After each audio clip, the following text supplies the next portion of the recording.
ප්‍රධාන නිබන්ධනය මේන් ටියුට් එක මෙන්න මේ අභ්‍යාසය තමයි අපි කරන්න ඉන්නේ. හරි මේන් ටියුට් එක ගන්න ප්‍රධාන නිබන්ධනය. හරි ප්‍රශ්න අංක 19. හරි එහෙනම් දැන් අපි ලෑස්ති වෙමු. අයිබෝවන් පුතේ අපිට සාකච්ඡා කරන්න තියෙන ඉතාමත් වැදගත් ප්‍රශ්නයක් අද. ඒ තමයි 2018 1 දින සිරිපාල වෙළඳ ව්‍යාපාරයක් ආරම්භ කරන ලදී. ඒ කියන්නේ ව්‍යාපාරයක් පටන් ගැනීමක් තියෙන්නේ. ජනවාරි මාසය තුල සිදු වූ ගනුදෙනු වල වටිනාකම් පහත ගිණුම් කරන සමීකරණය දක්වලා තියෙනවා. ඒ කියන්නේ මේකේ තියෙන්නේ ජනවාරි මාසයේ සිදු වෙච්ච ගනුදෙනු. ඒ වගේම අලුතෙන්ම තමයි ව්‍යාපාරය ආරම්භ කරලා තියෙන්නේ. අපිට කියන්නේ මොකක්ද? අපිට කියන්නේ පුතේ මේක පදනම් කොටගෙන මොකක්ද අපිට කියන්නේ? එකිනෙක ගනුදෙනු. ඒ කියන්නේ 1 සිට 10 දක්වා ගනුදෙනු විස්තර කරන්න කියලා තියෙනවා. ඒ කියන්නේ අර ගනුදෙනු ටික ගත්තා මේ 10 දක්වා තියෙන 1 සිට 10 දක්වා තියෙන ගනුදෙනු ටික අපිට පැහැදිලි කරන්න කියලා තියෙනවා. ඔයාලට පේනවද බලන්න? අංක 1 ගනුදෙනු, අංක 2 ගනුදෙනු, අංක 3 ගනුදෙනු, අංක 4, අංක 5, අංක 6, අංක 7, අංක 8, අංක 9, අංක 10. මෙන්න මේ ගනුදෙනු ටික අපිට 1 සිට 10 දක්වා පැහැදිලි කරන්න කියලා තමයි කියන්නේ. හොඳ අපි දැන් එකින් එක පැහැදිලි කරන්න ආරම්භ කරමු. හරි. දැන් පුතාලා කියන්න බලන්න අංක 1 ගනුදෙනුව බැංකුවේ ඇති මුදල් වැඩි වෙලා තියෙනවා. ඒ වගේම ප්‍රාග්ධනීය වැඩි වෙලා තියෙනවා. ඔයාලා හිතන්නේ කවර ස්වරූපේ ගනුදෙනුවක් සිදු වෙලා තියෙනවා කියලාද? බැංකුව වැඩි වෙලා ප්‍රාග්ධනීය වැඩි වෙලා. ඔබ දන්නවා ප්‍රාග්ධනීය වැඩිවීම සඳහා කරුණු 4ක් බලපානවා. මොකක්ද? ආදායම්, ලාභ, මේකේ වියදම් අලාභ. වියදම් අලාභ. ඊළඟ අමතර ප්‍රාග්ධනීය. අනිත් එක ගැනිලි.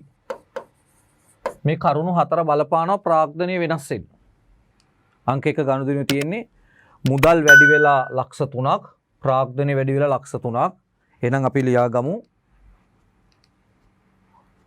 අයිතිකරු විසින් ලියා ගන්න. අයිතිකරු විසින් රුපියල් ලක්ෂ 3ක මුදලක් ව්‍යාපාරයට යෙදවීම.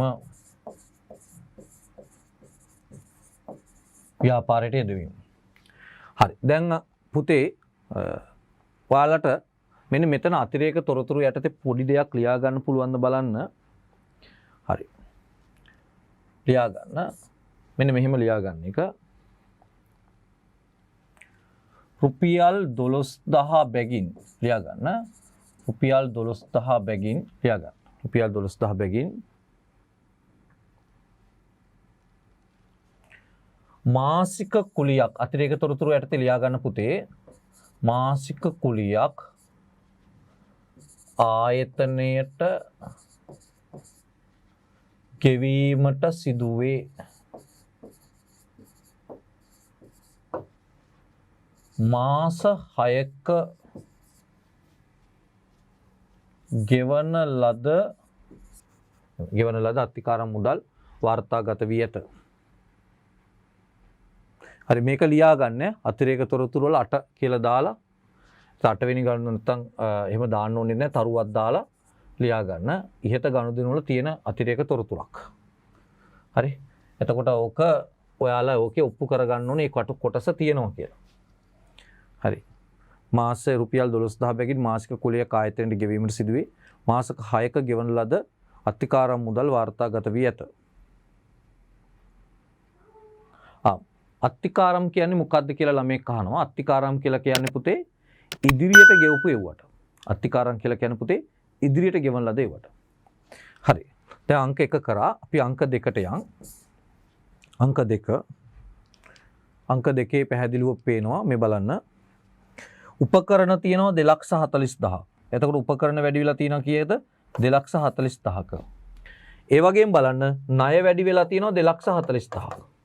එහෙනම් බලන්න උපකරණ වැඩි වෙලා තියෙනවා 240000ක්, ණය වැඩි වෙලා තියෙනවා 240000ක්. ඔයාලා මට අනුමාන කරන්න මොන වගේ ගනුදෙනුවක් වෙලා ඇති කියලාද? ගනුදෙනුව මොන වගේ ස්වරූපේ ගනුදෙනුවක්ද? රුපියල් 240000ක උපකරණ දිගු කාලීන ණය පදනමකට ලබා ගැනීම. මොකද මෙතන ණය කියලා කියන්නේ දිගු කාලීන ණයට.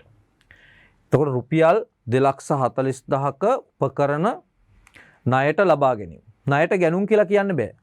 ණයට ගැනුම් කියලා කියන්න බැරි හේතුව පුතේ වෙළඳ ණය හිමි තීරුවේ දාලා නැහැ. මේක මේ ණය තීරුවේ දාලා තියෙනවා. ණය තීරුව කියලා කියන්නේ දිගු කාලීන ණය. එතකොට ඕන එහෙනම් අපි ලියන්නේ කොහොමද ඔක? රුපියල් 2,40,000ක උපකරණ ණයට ලබා ගැනීම නේ. එහෙම තමයි අපි ලියන්නේ. හරි අපි ලියමු. right. අංක 2 රුපියල් 2,40,000ක උපකරණ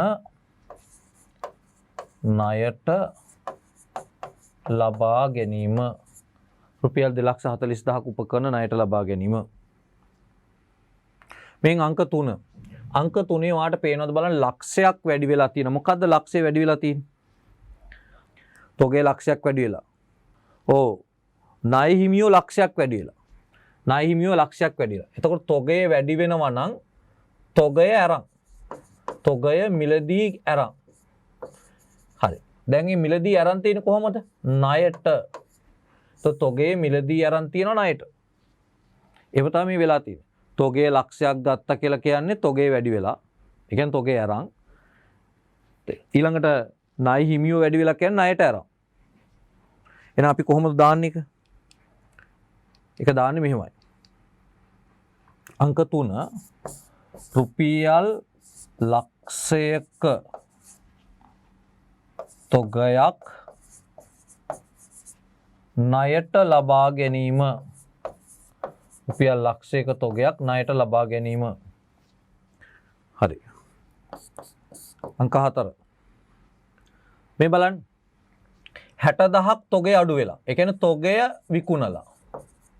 තොගේ අලෙවි කරලා. එතකොට 80,000ක් මොකද්ද වැඩි වෙලා තියෙන්නේ? තොගේ 60,000ක් තොග අඩුයි කියලා කියන්නේ තොගේ අලෙවි කරලා. 80,000ක් ණය ගැතියෝ වැඩි වෙලා. අලෙවි කරලා තියෙන්නේ කි කොහමද? ණයට. ඒ තුලින් 20,000ක් වැඩි වෙලානේ ප්‍රාග්ධනි. ලාභය. ලාභය 20,000යි. එහෙනම් කොහොමද වෙන්නේ? 60,000ක තොගයක් රුපියල් 80,000කට ණයට විකිණීම. හරි. 60,000ක තොගයක් රුපියල් 80,000කට ණයට විකිණීම. එහෙනම් අපි ඒක දාමු. අංක 4. හරි. රුපියල් 60,000ක තොගයක් රුපියල් 80,000කට ණයට විකිණීම. රුපියල් 60,000ක තොගයක් රුපියල් 80,000කට ණයට විකිණීම. 20,000ක ලාභය කියලා එහෙම ලියන්න ඕනේ. මේ දෙක ලිව්වම් ප්‍රමාණවත්. අපි යම් 5. පහේ මොකද්ද වෙලා තියෙන්නේ? ණය ගැතියෝ 3,000ක් අඩු වෙලා. ප්‍රාග්ධනීය 3,000ක් අඩු වෙලා. මොන වගේ සිද්ධියක් වෙන්න ඇතිද? ණය ගැතියෝ 3,000ක් අඩු වෙලා ප්‍රාග්ධනීය 3,000ක් අඩු වෙන්නේ. අනිවාර්යයෙන්ම ප්‍රාග්ධනීය අඩු වුණා කියන්නේ එහෙනම් මේක වියදමක් නේ. එහෙම ණය ගැතියෝ සම්බන්ධ වියදම් දෙකයි තියෙන. එකක් බොල් ණය අනිත් එක දුන් වට්ටම්. දැන් මෙතන දුන් වට්ටම් කියන්නත් බෑ. හේතුව තමයි සල්ලි ලැබීමක් නැති අවස්ථාවක දුන් වට්ටම් හම්බ වෙන්නේ නෑනේ. එහෙනම් දුන් වට්ටම් ගැන කියන්නත් බෑ මෙතන. එහෙනම් අපිට තියෙන අනිත් ඉතුරු වෙලා තියෙන වියදම තමයි ණය ගැති ශේෂයත් එක්කම අඩු වෙලා යන වියදම තමයි බොල් ණය. එහෙනම් මේ තියෙන්නේ බොල් ණය. ඇයි ඒ? සාමාන්‍ය ණය ගැති ශේෂයේ අඩුවන වියදම් දෙකක් තියෙනවා. එකක් දුන් වට්ටම් වියදම අනිත් එක බොල් ණය වියදම. දුන් වට්ටම් ගැන කතා කරන්න බෑ. මොකද ණය ගැතියන්ගෙන් සල්ලි හම්බෙද්දි තමයි දුන් වට්ටම් හම්බ වෙන්නේ. ණය ගැතියන් අපිට සල්ලි දෙනකොට තමයි යාළට දුන් වට්ටම් ලැබෙන්නේ. ඒ නිසා මෙතන ණය ගැතියන්ගෙන් සල්ලි ලැබීමකුත් සඳහන් වෙන්නේ නැහැ. එහෙනම් අහි අවසාන ප්‍රතිඵලය තමයි මෙතන බොල් ණය වියදමක් ලෙස අපි හඳුනා ගන්න වෙනවා. අංක 5 රුපියල් 3,000ක ණය ගැතියෙකුගෙන් රුපියල් 3,000ක් නැත්නම් රුපියල් 3,000ක ණය ගැති ශේෂයක් බොල් ණය බවට පත් වීම. හරි. රුපියල් 3,000ක ණය ගැතියෙකු බොල් ණය බවට පත් වීම.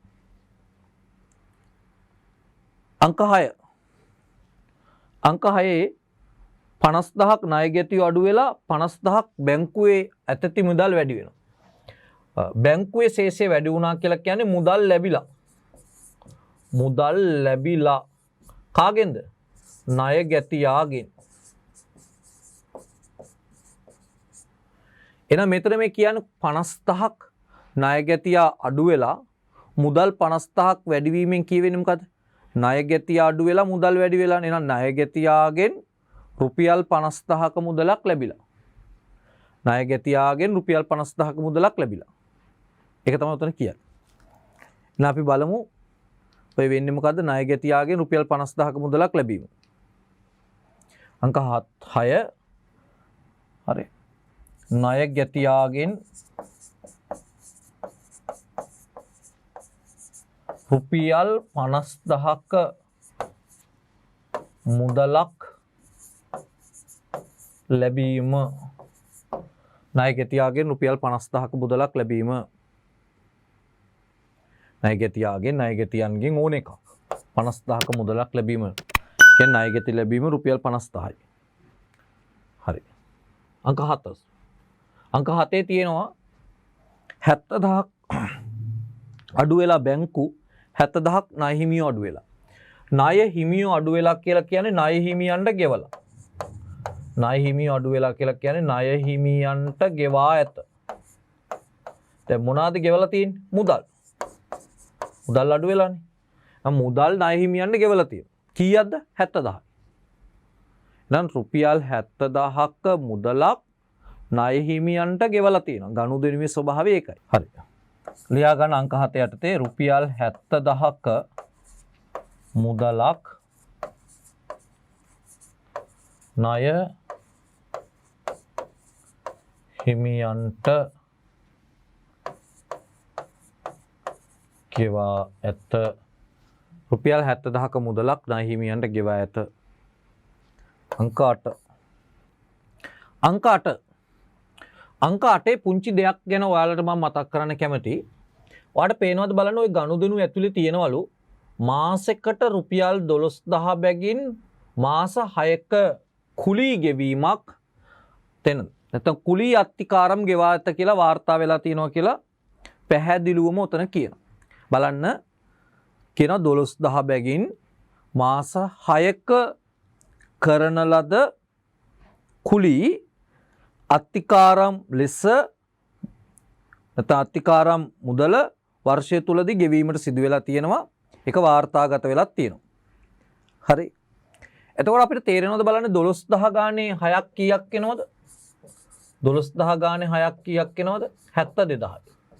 මේ අතිරේක තොරතුරු යටතේ ලියා ගන්න. රුපියල් 12,000 බැගින් මාසික කුලියක් ආයතනයේ ගෙවීමට සිදු වෙනවා. මාස 6ක ගෙවන ලද අත්තිකාරම් මුදල් වාර්තාගත වෙලා තියෙනවා 72,000යි. එහෙනම් ඔය අංක 8 ගනුදෙනුව එහෙනම් ඔන්න ඔය ගනුදෙනුව. මොකද්ද ගනුදෙනුව? මාසයකට රුපියල් 12,000 බැගින් මාස 6කට ගෙවන ලද අත්තිකාරම් මුදල සටහන් වෙලා තිබීම. ඒක තමයි ගනුදෙනුව. හැබැයි ගනුදෙනුව දාලා තියෙන විදිය හරියද? ඒක දාලා තියෙන විදිය වැරදි. ඒක අපි පිළිගන්න ඕනේ. මොකද මාසික වියදම හා අත්තිකාරම් දාන්නේ ඔහොම නෙවෙයි. නමුත් දාලා තියෙන විදිහ වැරදුනාට ඒ ගනුදෙනුව මොකක්ද කියන එක අපිට මෙතන කියන්නේ. ඒ ගනුදෙනුව තමයි මාස 6ක කුලී අත්තිකාරම් ලෙස සටහන් වෙලා තියෙනවා. එහෙම නැත්නම් මාසිකව රුපියල් 12,000ක කුලියක් අපි ආයතනයක් වශයෙන් ගෙවන්න සිදු වෙනවා. ඒ මාස 6ක කුලී අත්තිකාරම් ගෙවීම සටහන් වී ඇත කියලා තමයි ලියවෙන්න ඕන. හරි. එහෙනම් ඔයාලට පේනවද බලන්න මෙතන මේ 12,000 බැගින් 6ක් තියෙනවා. 12,000 ඒවා 6ක් 72,000යි. හරි. ඒ 72,000 තමයි මේ මෙතන තියෙන්නේ. හැබැයි අපි තේරුම් ගන්න ඕන දෙයක් තියෙනවා. 72,000 මෙතන එන්න බෑ. මාසෙක එක විතරයි එන්න ඕනේ. මාසෙක එක එනවා නම් ඉතුරු මාස ටික මේ පැත්තට අයින් වෙන්න ඕනේ.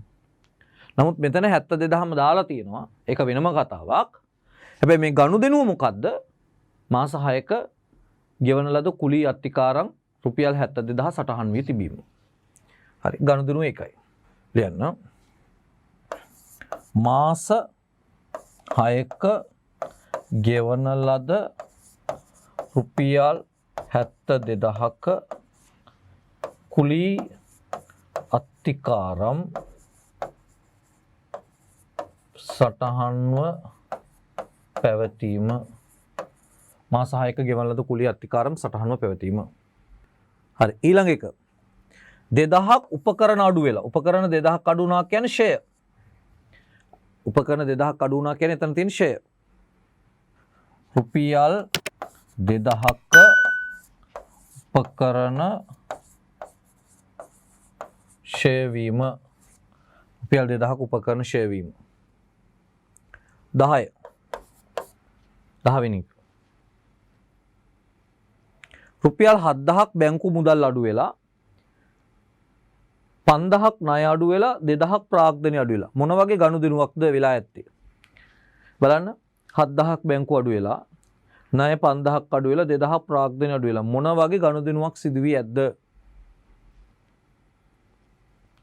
ණය අඩු වුණා කියන්නේ අනිවාර්යයෙන්ම ණය නිදහස් වීමක් තියෙනවා 2000ක් තේරෙනවද 2000ක් මේ බලන්න මෙතන කියන්නේ මෙහෙම මේ එක පැත්තකින් ණය අඩු වෙලා ණය අඩු වුණා කියලා කියන්නේ බැංකු ණයෙන් නිදහස් වෙලා බැංකු ණය අඩු වෙලා එතකොට 7000ක් ගෙවලා තියෙනවා කියන්නේ ණය වාරිකය එතකොට ණය වාරිකය 7000යි එතකොට 2000 පොලි අඩු වුණා කියන්නේ ඔව් ණය පොලිය 2000ක් අඩු වෙලා තියෙන ණය පොලිය ලෙස එතකොට 7000ක ණය වාරිකයක් ගෙවද්දී රුපියල් 2000ක පොලියක් වාර්තා වෙලා තියෙන 5000ක් බැංකු ණයෙන් අඩු වෙලා තියෙනවා. ඒතර රුපියල් 2000ක ණය පොලියක්ද ඇතුළුව රුපියල් 7000ක බැංකු ණය වාරිකයක් ගෙවීම. ඒතර අපි හැම වෙලාවකම දානවා බැංකු ණයෙන් අඩු වෙන්නේ පොලි රහිත අගය කියලා. පොලිය වියදමක් නිසා ප්‍රාග්ධනයෙන් අඩු වෙනවා. එහෙනම් රුපියල් 2000ක පොලියක් සහිතව රුපියල් 7000ක බැංකු ණය වාරිකයක් ගෙවනවා. ඒකෙදි වෙන්නේ මොකද්ද? පොලිය 2000ක් අඩු වෙනවා, බැංකු ණය 5000ක් අඩු වෙනවා. රුපියල් 2000ක බැංකු ණය පොලියක් ද ඇතුළුව රුපියල් 7000ක බැංකු ණය වාරිකයක් ගෙවීම බැංකු ණය වාරිකයක් ගෙවීම. එතන වෙන්නේ බැංකු ණය වාරිකය ගෙවනවා. හැබැයි ඒක අන්තර්ගත වෙන්නේ පොලිය 2000. පොලි රහිත අර්ගය තමයි හැම වෙලාවම අපි බැංකු ණයෙන් අඩු කරන්නේ. බැංකු ණයෙන් අඩු කරන්නේ පොලි රහිත අර්ගය. හරි අපි යමු ඊළඟට 20 වෙනි අභ්‍යාසයට. අභ්‍යාසංක 20ට අපි යමු. දැන් 2014 උසස් පෙළ ප්‍රශ්න පත්‍රය ගත්තම සමීකරණ වලට අමතරව සමීකරණත් එක්ක කවලම් වෙලා වෙනත් ප්‍රශ්න ඇවිල්ලා තියෙනවා. විශේෂයෙන්ම බැංකු සැසුදු. ඉතින් ඒ වගේ ඇවිල්ලා තියෙනවා. ඒතොර ඒ කෑලි සම්පූර්ණයෙන් අයින් කරලා කෙලින්ම මෙතන මේ සමීකරණ කොටස විතරයි තියෙන්නේ. ඒකයි සංශෝධනයෙන් ඇත කියලා සඳහන් වෙලා තියෙන්නේ. හරි. එතකොට අපිට මේ අභ්‍යාසය කරන්න තියෙනවා. මේක කියන්නේ මොකක්ද කියලා අපි බලමු. මේක කියන්නේ 1 සිට 8 දක්වා ගනුදෙනු විස්තර කරන්න. ඊළඟ කියනවා සුද්ධවත්කම් මත පදනම්ව ජනවාරි මාසයේ ලාභය හෝ අලාභය. තර සුද්ධවත්කම් මත පදනම්ව ලාභය හෝ අලාභය හොයන්න තියෙනවා. හරි 1 සිට 8 දක්වා ගනුදෙනු ටික විස්තර කරන්නත් තියෙනවා. හොඳයි අපි තේරුම් ගමු. මෙන්න ගනුදෙනු ටික තියෙනවා. හරි. දැන් මට කියන්න මෙන්න මෙතන මේ වගකීම් 180 තියෙනවනේ. මේක මෙතන කපලා මෙතන දාගන්න ධන 180 කියලා දෙවෙනි එකට. ධන 180. දෙවෙනි එකේ සටහන් කරන්න ඈ ධන 180. ඔන්න අපි 2014 උසස් පෙළ ප්‍රශ්න කරන්න හදන්නේ. නමුත් මම මේක පාස් පේපර්ස් පොතේත් කරනවා. පාස් පේපර්ස් පොතේ කරනකොට මම පොඩ්ඩක් තව කීපයක් මේකට එකතු කරලා කරන්න. හරි. පියවරින් පියවර යන්නේ. හරි. දැන් ඔන්න අපි සමීකරණ අභ්‍යාසය කරන්න හදන්නේ ගනුදෙනු ටික විස්තර කරන්න තියෙනවා. හරි. පළවෙනි ගනුදෙනුව මොකක්ද? තොගය වැඩි වෙලා තියෙනවා. මතක තියාගන්න මේක හදලා මේ තොරතුරු තියෙන්නේ දහස් වලින්. ඔයාලා ලියනකොට රුපියල් වලින් ලියන්න ඕනේ. ලියනකොට රුපියල් වලින් ලියන්න ඕන. හරි. දැන් ඔයා කියන්න බලන්න තොගේ 200ක් වැඩි වෙලා තියෙනවා. ලාච්චුවේ සල්ලි අඩු වෙලා තියෙනවා 200ක්. 200ක් කියන්නේ ලක්ෂ 2ක්. හරි. එතකොට මේකේ මොන වගේ ගනුදෙනුවක් සිදුවේ ඇද්ද? මේකේ මොකද්ද වෙලා තියෙන ගනුදෙනුව? රුපියල් ලක්ෂ 2ක තොග අත්පිට මුදලට ලබා ගැනීම. නැත්නම් රුපියල් ලක්ෂ 2ක තොග අත්පිට මුදලට ලබා ගැනීම. හරි. පළවෙනි ගනුදෙනුව රුපියල් ලක්ෂ 2ක තොගයක් අත්පිට මුදලට ලබා ගැනීම. රුපියල් ලක්ෂ 2ක තොගයක් අත්පිට මුදලට ලබා ගැනීම. අංක 2. අංක 2 වෙන්නේ තොගය වැඩි වෙනවා 180ක්. 180ක් කියන්නේ 1,80,000. හැබැයි වගකීම් වැඩි වෙනවා 1,80,000. 180 කියන්නේ 1,80,000 නේ පුතේ. එතකොට තොගවත්කම වැඩි වෙනවා 1,80,000ක්. ඒ කියන්නේ තොගය මිලට අරන්. හැබැයි අරන් තියෙන කොහොමද? ණයට. දැන් තොගය අරන් තියෙනවා කොහොමද අරන් තියෙන්නේ ණයට? තොගය වැඩි වෙනවා කියන්නේ තොගය අරන්. තොගය අරන් තියෙන්නේ කොහොමද ණයට? එහෙනම් අපි කොහොමද ඒක වාර්තාගත කරන්නේ? අංක 2 රුපියල් 1,80,000ක තොගයක් ණයට ලබා ගැනීම. තොගයක් ණයට ලබා ගැනීම. අංක 3 අංක 3 අංක 3 බලන්න 180ක් ලී බඩු වැඩි වෙලා තියෙනවා. 180ක් ලී බඩු වැඩි වෙලා තියෙනවා කියන ලී බඩු ලබාගෙන ඇත. හරි කොහොමද ලබාගෙන තියෙන්නේ? කොහොමද ලබාගෙන තියෙන්නේ? ණයටද අත්පිට මුදලටද? ඒක හිතන්න වෙන්නේ සල්ලි අඩු වෙලාද නැද්ද? කොහොමද? ඔව් මුදල් අඩු වෙලා තියෙනවා. එහෙනම් අරන් තියෙන්නේ කොහොමද? මුදලට. තොර මුදලට තමයි අරන් තියෙන්නේ. එහෙනම් රුපියල් 1,80,000ක ලී බඩු අත්පිට මුදලට ලබා ගැනීම. රුපියල් 1,80,000ක ලී බඩු අත්පිට මුදලට ලබා ගැනීම. අංක 4 වාට පේනවද බලන්න මෙතන. මේ බලන්න. මෙතන මේ අඩුවීමක් තියෙනවා. මොකද්ද මේ අඩු වෙලා තියෙන්නේ? අංක 4 අඩු වෙලා තියෙන්නේ මොකද්ද 40 කියලා? තොගය. තොගය අඩුවීමක් තියෙනවා. තොගය අරන්. තොගය අඩු වෙලා කියන්නේ තොගය මොකද වෙලා තියෙන්නේ? තොගය විකුණා ඇත. හරි 40ක් අඩු වෙලා තියෙනවා කියලා කියන්නේ තොගය විකුණලා තියෙනවා. එතකොට කීයකටද විකුණලා තියෙන්නේ? ඇයි මුදල් 50ක් වැඩි වෙලා තියෙනවනේ? මුදලට. එතකොට මුදලට තමයි විකුණලා තියෙන්නේ.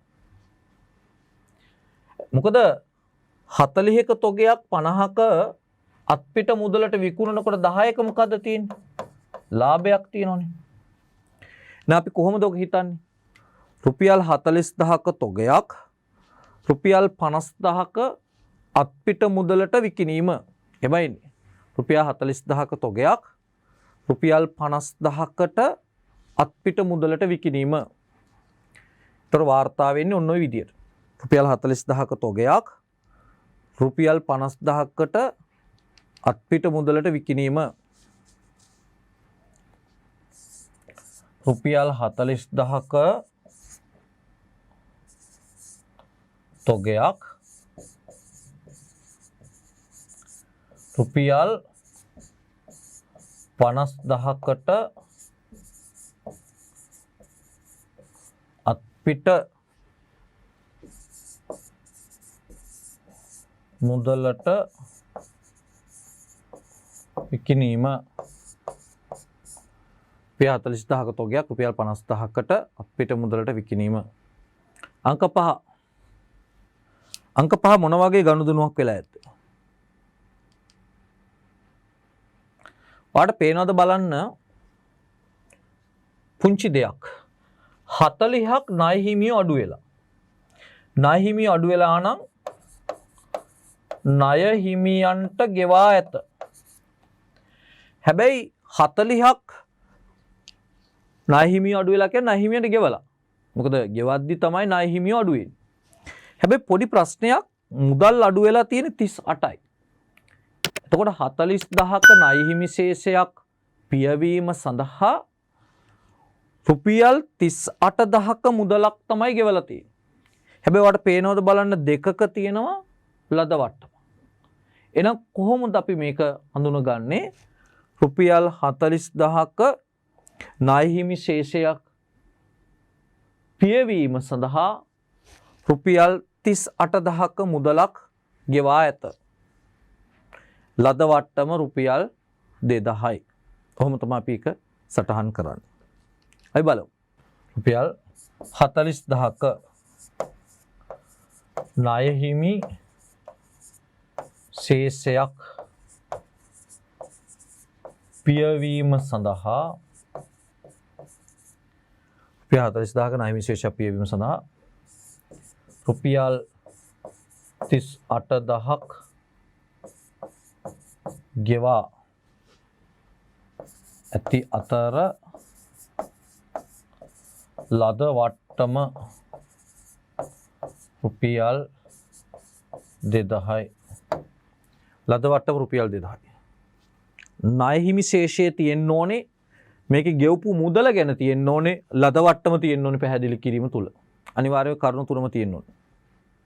හරි රුපියල් 60000ක තොගයක් රුපියල් ලක්ෂයකට ණයට විකිණීම. රුපියල් 60000ක තොගයක් රුපියල් ලක්ෂයකට ණයට විකිණීම. අවසානයේ 8 වෙනි එක. ඒකේ බලන්න 7 වෙනි එකනේ. ඔව් 7 වෙනි එක. ඒකේ බලන්න ණය ගැතියෝ 60ක් අඩු වෙලා. ඒ කියන්නේ ණය ගැතියන් සල්ලි දීලා. ණය ගැතියන් මුදල් දීලා. හැබැයි මුදල් දුන්නට මුදල් එන්නේ 57යි.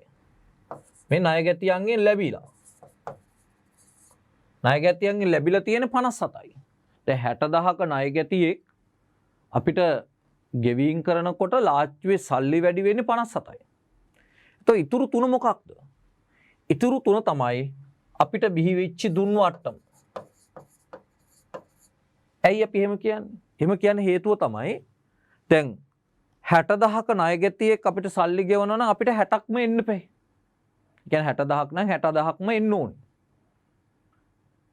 නමුත් 60000ක් එන්නේ නැතුව 57000ක් එනවා කියන එකේ තේරුම ඉතුරු 3000 අපි හිතාමතා අඩු කරලා.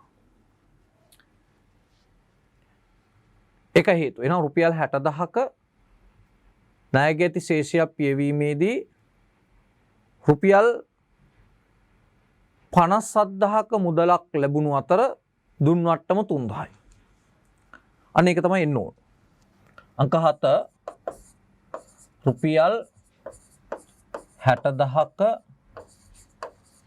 ණය ගැති ශේෂයක් පියවීම සඳහා රුපියල් 57000ක මුදලක්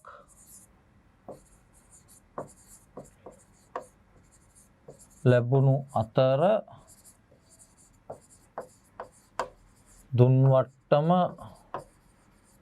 රුපියල් 3000යි. දුන් වට්ටම 3000යි. අංක 8 8000ක් මුදල් අඩු වෙලා 8000ක් ප්‍රාක්තනය අඩු වෙලා. එතකොට අපිට කියන්න පුළුවන් රුපියල් 8000ක වියදමක් දැරීම කියලා කියන්න පුළුවන්. හරි. එහෙනම් එන්න අපි ඒක කියමු. රුපියල් 8000ක වියදමක් දැරීම.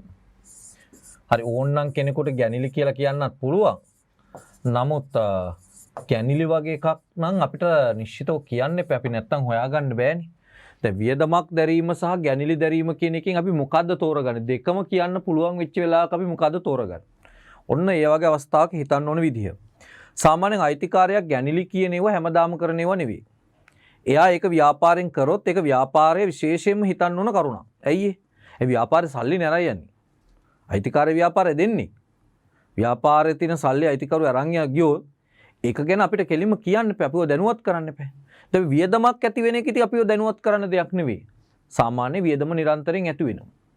ඒ නිසා ගැනිලි සහ වියදම් කියන දෙකම ඕන එකක් ලියන්න පුළුවන් වෙලාවක අපි වියදම් කියන එක ලියන්න හේතුව වියදම් කියන එක ගැන අපිට විශේෂ දැනුවත් කිරීමක් ඕනේ නැහැ. හැබැයි ගැනිලි කියන එකක් අපි විශේෂව දැනුවත් කරන්න ඕනේ. ඒකද ගැනිලි නිතර ඇති වෙන එකක් නෙවෙයි. අන්න ඒකයි. හරි. මම හිතනවා ඔයාලට තේරෙන්න ඇති කියලා. හරි. දැන් මේකේ තියෙන ඊළඟ දේ තමයි සුද්ධවත්කම් පදනම් මත ලාභය හෝ අලාභය හොයන්න එපා. හරි. දැන් මගේ පුතාලා මේ හිමිකමේ අවසාන එකතුව කීයද කියලා ගන්න බලන්න. මේ හිමිකමේ අවසාන එකතුව මේ ටික ඔක්කොම අවසාන එකට එකතු කරලා හිමිකම කීයද කියලා ගන්න බලන්න පල්ලෙහාට. 41000ක් තියෙනවනේ. 41000ක් තියෙනවා කියලා තමයි කියන්නේ. හරි ඔන්න බලන්න මම කරන්න යන දේ. හරි. 41000යි. හරි ඔන්න බලන්න මම කියන දේ අපිට සුද්ධවත්කම් පදනම මත ලාභය හෝ අලාභය හොයන්න තියෙන්නේ. ඕකේ එකතුව ගන්න එක ගොඩක් වැදගත්. හරි අපි බලමු කොහොමද හදන්නේ. සුද්ධවත්කම් පදනම මත අපි ලාභය හෝ අලාභය හොයනකොට ඒක අංක දෙකේනේ. ලාභය ඇලයිරක් අලාභය. එකට එන්නේ අවසාන සුද්ධවත්කම් ඍණ ආරම්භක සුද්ධවත්කම් ධන ගැනිලි ඍණ අමතර ප්‍රාක්තන. ඔහොම තමයි එන්නේ.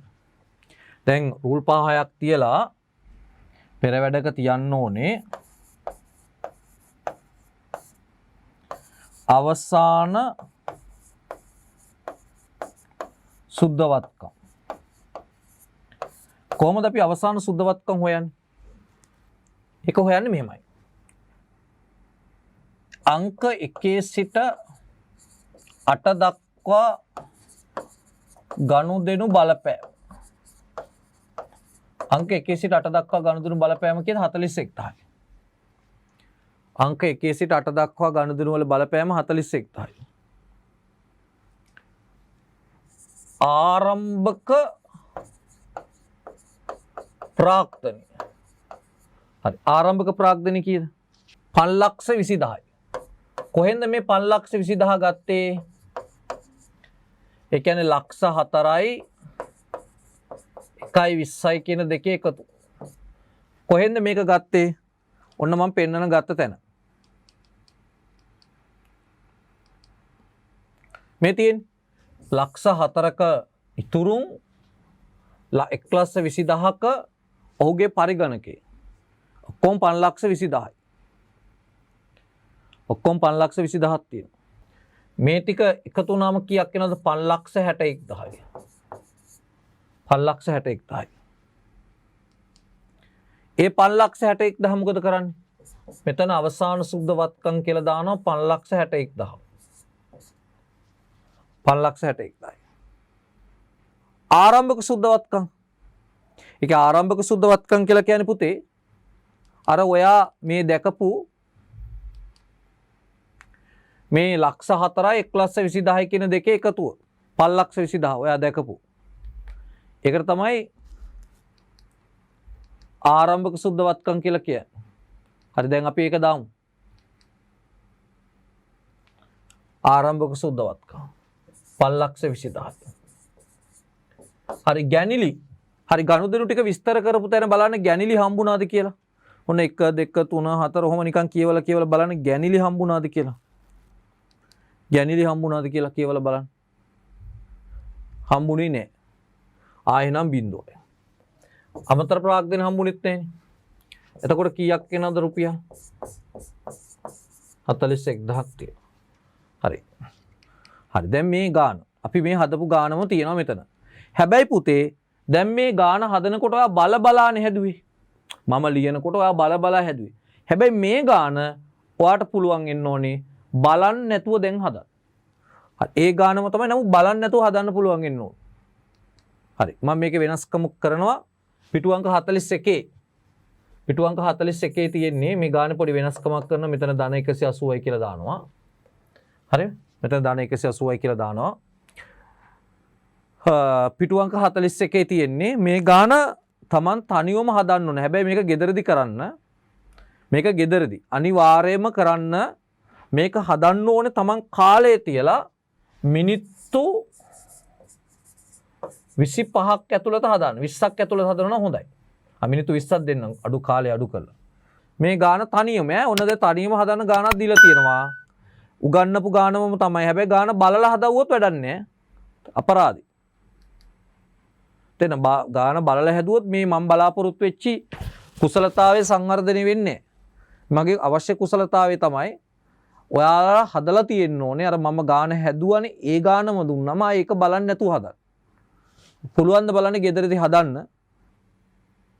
හරි මේ පාස් පේපර්ස් පොතේ අපි MCQ වලට එමු. මේකේ MCQ වලට එමු. තුන්වෙනි MCQ එක. තුන්වෙනි MCQ එක ටිකක් අමාරු MCQ එකක්. ටිකක් නෙවෙයි හිතන්න තියෙන MCQ එකක්. හරි සූරපප්පගේ ගානක් තියෙන. සූරපප්පා කියන්නේ ඉතින් දැන් අපි බලපු කාටුන් වල වීර කතාවක් නෙන්නේ නේ. සූරපප්පගේ ගානක් තියෙන මේ අරිෂ්ටෙම ගහන්න ඕනේ මේක හදන්න. සමන්ගේ කපන්නකො සූරපප්පා කියලා දාන්න. සූරපප්පාගේ. සූරපප්පාගේ. ඕකේ මේ ඉඩක් තියෙනවා හදන්නේ මේ හිස්තනක් තියලා තියෙනවා හදන්න. ඒ කියන්නේ වාට පෙර වැඩ එහෙම කරන්න ආයේ වෙන කොලවල කරන්න ඕනේ නැහැ මේ. ඉඩක් තියෙනවා. මේක කරන්න. දැන් හදන්න බලන්න ටක් ගාලා try එකක් දෙන්න. එහෙම තමයි ළමයි වුණාම එහෙමයි. උත්සාහ කරනවා. එතකොට ගුරුවරයා ඉන්න ඕනේ උත්සාහ කළ ළමයි වැටෙන තැනදී ටක් ගාලා අල්ලගෙන රයිට් මේක මෙහෙමයි කරන්න කියලා දෙන්න ඕනේ. ඔයාලා තනියම දුවන්න ඕනේ දැන්. අනික කැල්කියුලේටරයක් පාවිච්චි කරන ගණන් හදනකොට හරි මම හිතනවා හදලා අවසන් ඇති. කොහොමද ඒක හදන්නේ කියලා. රයිට් මම මේක හදන හැටි මෙතන පෙන්නන්න. වත්කම් සමානයි හිමිකම් ධන වගකීම්. ඔය තියෙන විදිහටම පෙන්නන්නම් හදන විදිය. හරි. මේක කියන්නේ මොකක්ද? මේ ගනුදෙනු ටිකක් දෙනවා. ඒකත් එක්කන අපි හදන්න ඕනේ. හරි. පළවෙනි එක අයිතිකරු විසින් 1,50,000. ඒ කියන්නේ සූරපප්පා 1,50,000ක් යොදවලා තියෙනවානේ. එතකොට 1,50,000ක් වත්කම් වැඩි වෙනවා. හිමිකම වැඩි වෙනවා 1,50,000ක්. හරි. ඊළඟ එක සූරපප්පා තම පුද්ගලික ප්‍රයෝජනයට ලබාගත් මුදල 10,000යිනේ. එතකොට වත්කම අඩු වෙනවා 10,000ක්, හිමිකම අඩු වෙනවා 10,000ක්. ණයට ගනු ලක්ෂයක් තියෙනවනේ. ඊට කලින් ණයට ගනු ලක්ෂයක් තියෙනවනේ. කමන්නේ ඒක ඊළඟට දාන්න අවුලක් වෙන්නේ නැහැ. එහෙම දැම්ම කියලා ප්‍රශ්නයක් නැහැ. ඇයි ඒ? ඉතින් මේක MCQ එකක් නේ. මේකේ හරි උත්තරේ ගන්න එක විතරයි වැදගත්. හදන පිළිවෙල වැදගත් නැහැ. මේක මට පෙන්වන්න ඕනේ මේ හදන පිළිවෙල වැදගත් නැහැ. හරි උත්තරේ ගන්න එක විතරයි වැදගත්. ණය හිමියන 50,000ක් ගෙවනවා. එතකොට වත්කම් අඩු වෙනවා 50,000ක්. වගකීම් අඩු වෙනවා 50,000ක්. වගකීම් අඩු වෙනවා 50,000ක්. හරි ඊළඟ එක 50,000 ඊළඟ එක 30,000ක පිරිවෙව් භාණ්ඩ 50,000ක ණයට වික්කා. එතකොට වෙන්නේ 30,000ක් භාණ්ඩ අඩු වෙනවා 50,000ක් වැඩි වෙනවා ලාභයේ හිමිකවට 20,000ක් එකතු වෙනවා. ණයගැතියෙකුගේ 20,000ක් ලැබීම 20,000ක් අඩු වෙනවා 20,000ක් වැඩි වෙනවා. හරි මේකේ අවසාන උත්තරයේ වශයෙන් එන්න ඕනේ මොකක්ද කියලා බට කියන්න බලන්න. මේ ටික බැලන්ස් කරාම හරි මේ ටික ඔක්කොම ගත්තම මේ වත්කම් වල එකතු වෙනවා 2,10,000ක්. 1,60,000ක් එනවා. වගකීම් වල එනවා 50,000ක්. වගකීම් වල එනවා 50,000ක්. උත්තරේ 3.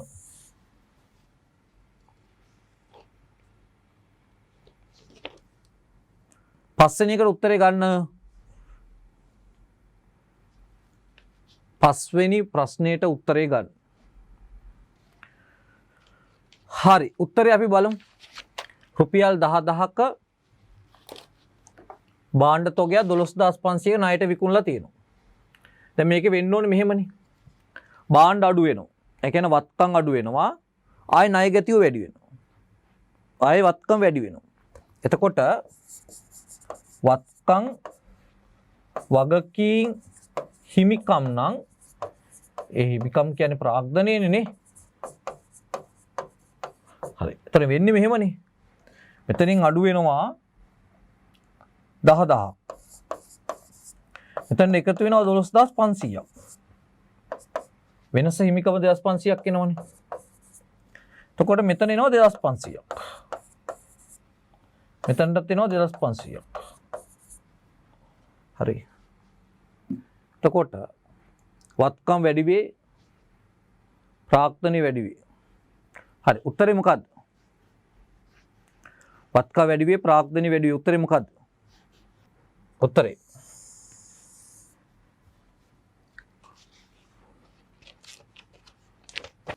හරි. හොඳයි එහෙනම් අදට අදාළ වැඩ ටික අවසන්. එහෙනම් සිළු දිනාටම ආයුබෝවන්.